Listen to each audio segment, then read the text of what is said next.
తెలంగాణలో కల్వకుంట్ల కవిత గారు పెట్టిన పార్టీ మనకు తెలిసిందే. తెలంగాణ రాష్ట్ర సేన అని పెట్టింది. దాన్ని ఎన్నికల కమిటీ తెలంగాణ రక్షణ సేనగా తనకి ఆమోదం అయితే ఇవ్వడం అయితే జరిగింది. మరి తెలంగాణ రక్షణ సేనగా టీఆర్ఎస్గా ముందుకైతే వస్తూ ఉంది. తెలంగాణకి ఒక అమ్మ అయితే అంటుంది. తెలంగాణలో ఉన్న ప్రతి అంశం పైన తను ఒక అమ్మలా కొట్లాడుతూ ఉంటుంది. మరి ఈ అంశం పైన అయితే మాట్లాడదాం. తెలంగాణ ఆర్యవైశ్య కార్పొరేషన్ చైర్మన్ కల్వ సుజాత గారు అయితే ఉన్నారు. అక్కడ నమస్తే. కల్వకుంట్ల కవిత గారు మీకు స్నేహితులను కూడా మనం చెప్పుకోవచ్చు. అంటే చాలాసార్లు కూడా విమర్శించినా కానీ ఒక మహిళ ముఖ్యమంత్రి రావాలని అని మాట్లాడుతూ ఉంది. అంటే ఒక ఆశ్చర్యమైన కానీ స్నేహితురాలు ఎక్కడ చేస్తాయి మళ్ళీ కాదంటారా? మహిళ అంతే, తెలంగాణ మహిళ అంతే. దానికి ఏమున్నది, 4 కోట్ల మందిలో తను ఒకటి. దానికి స్నేహానికి ఎక్కడ, అందరు ఎవరి పనులలో వాళ్ళు ఉంటారు, ఎవరి రాజకీయం వాళ్ళది, ఎవరి గోల్ వాళ్ళది, ఎవరి ఆచరణ వాళ్ళది. That's it. అంటే తెలంగాణకి అమ్మ అయితే అంటుంది. అక్కడ జయలలిత గారు ఎలా అయితే ఉన్నారో సేమ్ అవే భావాలతోని ఒక 5 సూత్రాలతో ముందుకొచ్చింది. అవి కూడా మీరు చూసి ఉంటారు. దాన్ని కంపేర్ చేసుకోవడం అనేది ఈ జన్మలో ఎవరికి జరగనటువంటి పని. అంటే ఆమె నా పార్టీ కాదు, నాకు సంబంధం లేదు. ఒక మహిళగా తను రాణించి ఒక నిజంగానే ఈరోజు ఒక మమతా బెనర్జీ, ఒక జయలలిత ఇట్లాంటి వాళ్ళ పేర్లు, ఆనాడు ప్రధానమంత్రిగా ఇందిరాగాంధీ పేరు, లేదా రాష్ట్రపతిగా మహిళలు ఉన్నటువంటి వాళ్ళు, ఢిల్లీకి ముఖ్యమంత్రిగా చేసినటువంటి వాళ్ళు చాలామంది ఉన్నారు. వాళ్ళందరితో పోల్చుకునేటప్పుడు వాళ్ళు రాజకీయం చేయాలని పుట్టినటువంటి వ్యక్తులు కాదు, మధ్యలో రాజకీయం చేయాలని వచ్చినటువంటి వ్యక్తులు. కవిత రాజకీయాల్లో 10 ఏళ్ళుండి తెలంగాణ ప్రజల్ని ఆదమర్చి, తెలంగాణ ప్రజల్ని పట్టించుకోకుండా, తెలంగాణ ప్రజల బాగోగులు తెలియకుండా అధికారంలో ఉన్నంతసేపు విర్రవీగి కనీసం సామాన్య ప్రజలకు ఏమవుతుందో కూడా తెలియనటువంటి మహిళ. నేను ఒక చిన్న ఉదాహరణ చెప్తా. 9 సంవత్సరాలు 6 సంవత్సరాల పిల్ల మానభంగం జరిగితే మన ఏదో కాలనీలో, అక్కడ సింగరేణి కాలనీలో ఎక్కడో మానభంగం జరిగితే ఆ అమ్మాయిని కనీసం అదే రోజు, చచ్చిపోయిన రోజు, డ్రగ్స్ తీసుకున్నోడు లేకపోతే గంజాయి కొట్టినోడు మానభంగం చేసి చంపితే అదే రోజు ఆమె బిర్యానీ పాయింట్ ఓపెన్ చేయడానికి పోయింది. ఒక ఆడపిల్ల చచ్చిపోతే కనీస స్పృహ లేనటువంటి ఆమె ప్రతిసారి చెప్తుంది. అఫ్కోర్స్ ఆమె చెప్పినవి కొన్ని నిజాలు అవ్వచ్చు, కానీ అన్ని నిజాలు కాకపోవచ్చు. నేను అమ్మాయితా, నేను ఆ రోజు నాకు స్వేచ్ఛ లేదు, ఇట్లాంటి మాటలు మాట్లాడేటప్పుడు, ఒక ఆడపిల్ల చచ్చిపోయినప్పుడు నువ్వు ఇక్కడ హోటల్ ఇనాగరేషన్ పోయినప్పుడు ఆ మాత్రం స్వేచ్ఛ లేదా నీకు? ఆడపిల్లని పరామర్శించడానికి, కుటుంబ సభ్యులకి ఓదార్చడానికి పోనికి నీ కనీస స్వేచ్ఛ లేకుండానా? నువ్వు స్వేచ్ఛ లేకుండానే నగల షాపులలోకి పోయి వాళ్ళని బ్లాక్మెయిల్ చేసి నా పార్టీ ఫండ్ కింద రాసి పెట్టుకో అని డైమండ్ నెక్లెస్లు తెచ్చుకున్నప్పుడు, లేకపోతే యాదగిరిగుట్టలో 100,000 ఎకరాలు కాంట్రాక్టర్లకు లేకపోతే రియల్టర్లను కూర్చోబెట్టి, బిల్డర్లను కూర్చోబెట్టి ఉన్నదంతా ఊడ్చుకొని వచ్చినప్పుడు నీకు స్వతంత్రం ఉన్నది. నిజామాబాద్లో భూములు అన్నీ సహా చేసినప్పుడు స్వతంత్రం ఉన్నది. కవిత సెస్ వసూలు చేసినప్పుడు నీకు స్వతంత్రం ఉన్నది. అన్నీ ఉన్నాయి, కానీ ఆడపిల్లలు చచ్చిపోయినప్పుడు నీకు స్వతంత్రం లేకపోయే. నిన్ను ఆ రోజు తెలంగాణ ప్రజల గురించో, లేకపోతే తెలంగాణ ఉద్యమకారుల గురించో, తెలంగాణ ప్రజలకు అన్యాయం జరుగుతుంటేనో నీకు స్వేచ్ఛ, స్వతంత్రము, నీకు తెలంగాణ ప్రజల గురించి మాట్లాడే అవకాశం దొరకకపోవడం అనేది నిజంగా ఆశ్చర్యకరమైనటువంటి విషయం. ఈరోజు మీ కుటుంబ కలహాలు వచ్చి, ఈరోజు మీకు విభేదాలు వచ్చి, పంపకాలల్లో విభేదాలు వచ్చి బయటికి వచ్చి సోది చెప్తానమ్మా, సోది చెప్తా అని ఈరోజు అమ్మనైతానమ్మా, అమ్మనైతానంటే అందరు జయలలితలు గారు, అందరు కవితలు కూడా కాదు. అంటే ముందుగా ఇందాక ఫ్రెండ్ అని ఎందుకన్నా అంటే ఆమె ఒక మాట అంది. నా తెలంగాణ అందరూ కూడా, బిడ్డలందరూ కూడా, ముఖ్యంగా మహిళలందరూ కూడా ప్రధానంగా మహిళలందరూ కూడా కోరుకుంటా ఉన్నారు, ఇక్కడ మహిళా నాయకత్వాన్ని కోరుకుంటా ఉన్నారు అనే విధంగా వ్యాఖ్యలు చేసి చెప్పిన. ఆ రోజు నువ్వు మహిళవని మర్చిపోయినావు, లేకపోతే తెలంగాణలో ఉన్న ఆడబిడ్డలు నీకు మహిళల్లాగా కనబడలేదా? మీ నాయనకు నువ్వు ఒక బిడ్డవే కనబడినావు, మీ నాయనకు తొలి క్యాబినెట్లో మంత్రులు ఇవ్వకపోయినా నీకు ఆ రోజు కనబడలేదు, ప్రశ్నించే అవకాశం నీకు దొరకలేదు. ఏమన్నా అంటే నాకు స్వేచ్ఛ లేకపోయా, ఏమన్నా అంటే ఆ రోజు నాకు అవకాశం లేకపోయా. ఆ రోజు కనబడినటువంటి 50% మహిళలు ఈరోజు గబుక్కున నువ్వు బయటకు వచ్చి నీ రాజకీయ భవిష్యత్తు కోసం తెలంగాణలో ఎర్రోళ్ళు ఉన్నారు, ఎర్రి వెంగలమ్మలు ఉన్నారు అందరూ అని చెప్పి ఈరోజు 50% ఉన్న మహిళలందరూ నీకు మహిళల్లాగా కనబడినరు కాదు, కనబడుతున్నారు.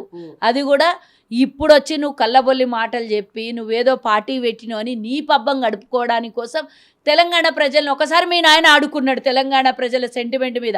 అక్కడ చంద్రబాబు, ఆయన చంద్రబాబు, ఈయన చంద్రబాబు, ఇద్దరు చంద్రుళ్ళు కలిసి తెలంగాణ ఆంధ్రప్రదేశ్ని విడదీసి ఇద్దరు ముఖ్యమంత్రులు కావాలనే కానీ తెలంగాణ ప్రజల మీద ప్రేమ మమకారం ఉండి కాదు.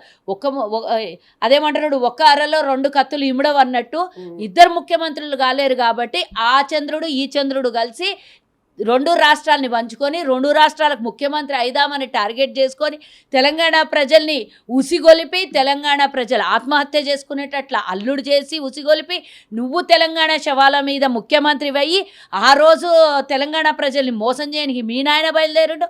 ఇప్పుడు మళ్ళీ ఒకసారి మహిళల్ని మోసం చేయడానికి నువ్వు బయలుదేరుతావు.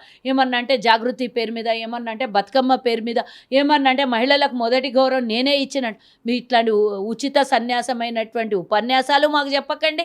మేము అంతా చూసినాం. 10 ఏళ్లలో ఎంత కోల్పోయాలనో అంతకన్నా 100 రెట్లు ఎక్కువ కోల్పోయాను. మేమేం పాపం చేసినామమ్మ, మా నెత్తి మీద మీ నాయన 2 లక్షలు అప్పు పెడితే నువ్వు చూసుకుంటూ కూర్చున్నావు. మరి అప్పు తీర్పు, మా అందరు అప్పు తీర్పు. నిజంగానే కవిత తెలంగాణ ప్రజలకి అమ్మలాగా వచ్చిందని మేము అనుకుంటాం. ఎందుకంటే మస్తు సంపాదించుకున్నావు. మీ నాయన మస్తు సంపాదించుకున్నాడు. ఎక్కడ పోయినాయి? ఆ రోజు 17,000 కోట్ల మిగులు బడ్జెట్తో ఇచ్చిన రాష్ట్రం ఇప్పుడు చిన్న రాష్ట్రం, అప్పుడు పెద్ద రాష్ట్రం.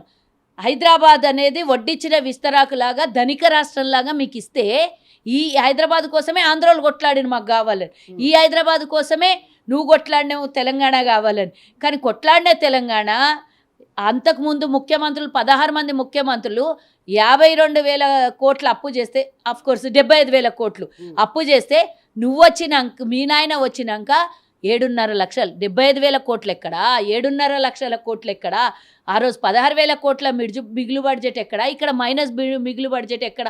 అట్లా చేసి దరిద్రానికి ఆకాశానికి అంచులకు పోయినట్ల తెలంగాణని దరిద్రానికి అంచులకు తీసుకొని పోయి మళ్ళీ తెలంగాణ మీద మళ్ళీ మీ కన్నుబడ్డది. మిగిలిన కొంచెం కూడా మమ్మల్ని అమ్మేసి మమ్మల్ని పక్క రాష్ట్రంకో పక్క దేశానికో పాకిస్తాన్కో మమ్మల్ని అందరినీ మొన్న ఒకడు అన్నాడు చూడు, దరిద్రుడు కర్ణాటకోడొకడు పాకిస్తాన్ అని తెలంగాణని కలిపి మాట్లాడిండు విడదీసిండ్రని. అట్లా నువ్వు మమ్మల్ని ఏమన్నా ఇంకో రాష్ట్రంకి ఏమన్నా ఇంకో దేశానికి అమ్మేయడానికి మళ్ళా కవితమ్మ తెలంగాణలో అమ్మలాగా అవతరిస్తుందో లేకపోతే రాక్షస అవతారం ఎత్తి తెలంగాణ ప్రజలు పడుతుంది నాకు తెలియదు. ఒక మహిళగా రాజకీయం చేయి, నీకెవ్వరు వద్దలేదు. మేమేమో దానికి అభ్యంతరాలు చెప్పాము. స్వతంత్ర భారతదేశంలో అందరికీ స్వేచ్ఛ ఉన్నది, రాజకీయం చేయడానికి అందరికీ అవకాశం ఉన్నది. ఇది రాజ్యాంగము, వీళ్ళకు వాళ్ళకు అని ఎవరికి లేదు, అందరికి అతీతమే, ఎవరన్నా చేసుకోవచ్చు. బట్ నువ్వు రాజకీయం చేస్తా అంటే రాజకీయం మాటనే మాట్లాడు. ఒక నిమిషం మీ నాయనని తిడుతావు, ఒక నిమిషం మీ అన్నం తిడుతావు, ఒక నిమిషం మీ భావని తిడుతావు, ఒక నిమిషం మీ ఇంకోటి సంతోష్ రావు అనే దత్తత అన్నుని తిడుతావు. అంతా అక్కడిక్కడ తిరగకపోతే మరేవంత అన్నం తిడుతావు. ఎవరిని తిడుతావో, ఎందుకు తిడుతావో, ఏం పార్టీ పెట్టినో ఎవరికీ అర్థమవుతలేదు తెలంగాణ. కానీ నాకు అర్థమైంది ఏంటంటే వాళ్ళ నాయన విసిరిన బాణం ఇదే అని నాకు తెలుసు. ఎందుకంటే వాళ్ళ నాయన వదలకపోతే ఇప్పటివరకు ఆ బాణం గురించి వాళ్ళు ఎన్నో మాట్లాడుతారు. వాళ్ళ అన్న ఒక్క మాట మాట్లాడతలేరు. మీరు చూసిరు కదా, పార్టీ పెట్టి అన్నీ తిట్లు తిడితే వాళ్ళ అన్న నోట్లకెళ్ళి ఒక్క మాట రాలేదు. మస్తు మంది పార్టీలు పెడతారు, అట్లా ఆమెనే పెట్టింది అన్నాడు కానీ ఏమాత్రం తిట్టలేదు. ఇన్ని తిడితే అదే రేవంత్ రెడ్డి కాంగ్రెస్ వాళ్ళు తిడితే ఊకుంటాడా? ఇట్లా ఎందుకు ఊకుంటలేడు కేటీఆర్? అంతా లోపల జరుగుతున్నటువంటి గూడు పుటాని. అరే బీఆర్ఎస్ అనే పేరు పెట్టుకున్న తర్వాత పార్టీ ఖతం అయిపోయింది. హరీష్ రావు ఎప్పుడో ఒకరోజు బీజేపీకి అమ్ముడు పోతాడు, లేదా వాళ్ళ అన్ననే ఖతం అయిపోతాడు. అటు పోయి ఏమవుతుందో అవుతుంది, అది పార్టీ ఖతం అయిపోయింది. మళ్ళీ టీఆర్ఎస్ని బతికించాలి, టీఆర్ఎస్ సెంటిమెంట్ మీద మళ్ళీ ఒకసారి కొట్టాలి తెలంగాణ ప్రజలకు అని అంటే మళ్ళీ అదే వాపస్ తెచ్చుకుంటే బీఆర్ఎస్ని టీఆర్ఎస్గా మార్చుకుంటే సిగ్గుపోతుంది. మళ్ళీ అయినా నమ్మరు ఎవరిని. కాబట్టి నువ్వు బయటికి పోయి ఇంకో కుంపటి పెట్టు, ఆ కుంపట్లో మనల్ని అందరినీ దోలిస్తా, లాస్ట్కి చివరికి బతుకుంటే నేను వస్తా, లేకపోతే నువ్వు నడిపించుకుంది కానీ ముంగలని వాళ్ళ నాయన పంపించినటువంటి బాణం ఈమె, వాళ్ళ నాయన వదిలినటువంటి బాణము. అది అట్ట చేయకపోతే మరి వాళ్ళ నాయనతో కుమ్మక్కయ్యి ఉండే పార్టీ పెట్టిందని ప్రజలు అనుకుంటారు కదా.